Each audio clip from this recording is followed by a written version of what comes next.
दोस्तों, गौतम बुद्ध अक्सर अपनी बातें लोगों को कहानी के माध्यम से समझाया करते थे।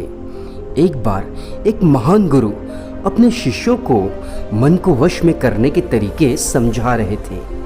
तभी एक शिष्य ने जिज्ञासापूर्वक पूछा, गुरुदेव, मुझे कुछ समझ नहीं आ रहा है, क्या मैं कुछ पूछ सकता हूँ? तब गुरुदेव ने कहा, पूछो, क्या पूछना है? उस शिष्य ने पूछा, गुरुदेव, मेरा मन किसी भी काम में नहीं लगता, ध्यान में भी नहीं लगता, मैं क्या करूं? मुझे किसी भी चीज़ में अच्छा नहीं लगता, मुझे किसी भी चीज़ में सफलता नहीं मिलती। शिष्य की बात सुनकर गुरु ने कहा, ठीक है, मैं इसका उत्तर तुमको कल दूंगा। कल हमें एक सेठ जी ने भोजन पर बुलाया है और तुम भी मेरे साथ वहाँ चलना, तुम्हें वहाँ उत्तर मिल जाएगा। अगले दिन जब गुरु और शिष्य भोजन करने उस सेठ के यहाँ पहुँचे, तब उन्हें बड़े आदर और सत्कार के साथ भोजन परोसा गया। तब गुरुदेव ने कहा, सेठ जी, यदि आप भी हमारे साथ भोजन करने बैठ जाएं तो हमें बड़ी खुशी होगी। सेठ जी भी साथ में भोजन करना स्वीकार कर लिए। अब तीनों साथ में भोजन करने लगे। भोजन के दौरान व्यापारी को भोजन बेस्वाद सा लगने लगा। वह बार बार नौकरों पर चिल्लाता, बार बार गुस्सा होता। लेकिन गुरु और शिष्य पूर्णतः मौन होकर भोजन करने लगे। गुरु ने अपने थाली में थोड़ा सा खीर छोड़ दिया और सेठ से कहा, क्या आप इस खीर को मेरे लिए बांध सकते हैं? व्यापारी ने ऐसा ही किया। थोड़ी सी खीर गुरु को बांधकर दे दी। अब गुरु और शिष्य वापस आश्रम की ओर आने लगे। तभी गुरु ने शिष्य से पूछा, थोड़ी देर पेड़ के नीचे बैठकर यदि ध्यान लगा लें तो कैसा रहेगा? इस पर शिष्य को बड़ा अजीब लगा, क्योंकि गुरुदेव तो 2 घंटे पहले ही ध्यान से उठे थे और फिर ध्यान करने की बात कर रहे हैं। ध्यान में बैठे थोड़ी ही देर हुए कि तभी वहाँ एक भूखा भिखारी आ पहुँचा। भिखारी ने गुरु से कहा, हे महात्मन, आप तो संत हैं, क्या आपके पास कुछ खाने को है? मैं कई दिनों से भूखा हूँ। अब गुरु ने अपनी खीर उस भिखारी को दे दी। भिखारी खीर बड़ी ही तेजी से खाने लगा।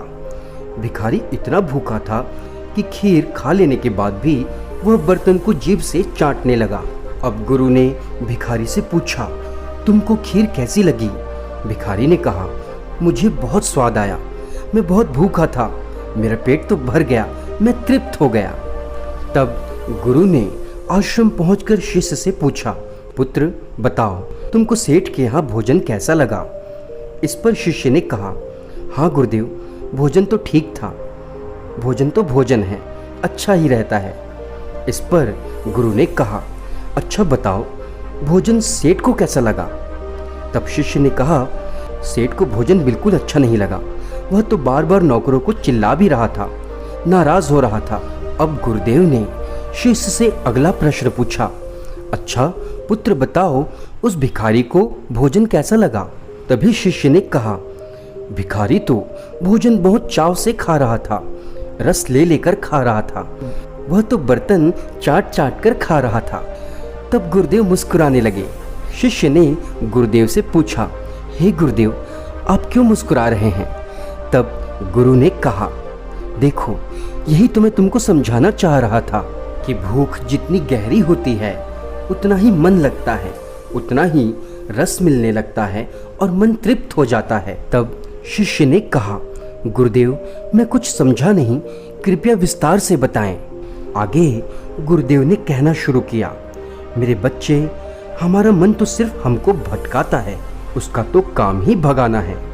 लेकिन जिस चीज़ की प्यास अधिक होती है, मन भी वहीं ठहर जाता है, उसमें रस लेने लगता है। जितना रस बढ़ता जाता है, प्यास और अधिक बढ़ती जाती है, उसी मायने में तृप्ति भी अधिक होने लगती है। पुत्र, यदि तुम्हारा मन किसी काम में नहीं लगता तो सबसे पहले खोज करो उस काम की जिसमें तुम्हें रस मिलता है। अपने मन को ध्यान से देखो कि तुम्हें किस कार्य में आनंद आता है, किस कार्य में तुम्हें रस आता है।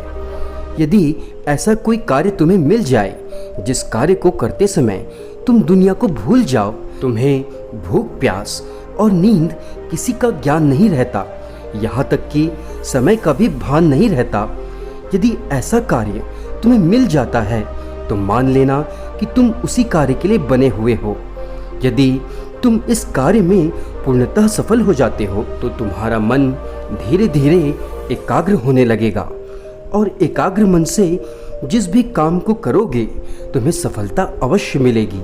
और मन को एकाग्र करना सीख लिया तो समझो फिर तुम्हारा ध्यान भी लगने लगेगा। मन की एकाग्रता ही सफलता का राजमार्ग है।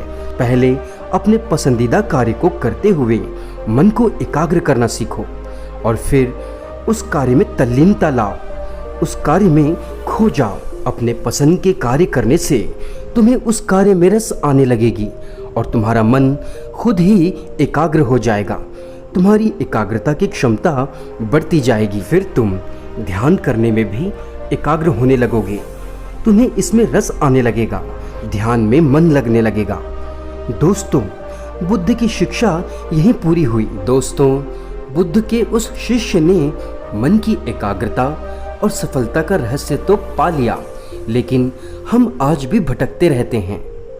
हमारा मन आज भी भटक रहा है, कभी इस कार्य में तो कभी उस कार्य में, लेकिन हमें सफलता कहीं भी नहीं मिल रही है।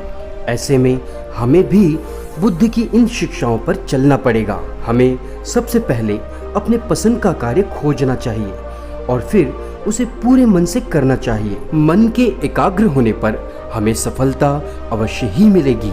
दोस्तों, हमारी वीडियो यदि आपको पसंद आई हो तो इसे लाइक करें, शेयर करें और कमेंट ज़रूर करें। मिलते हैं अगले वीडियो में, तब तक के लिए धन्यवाद।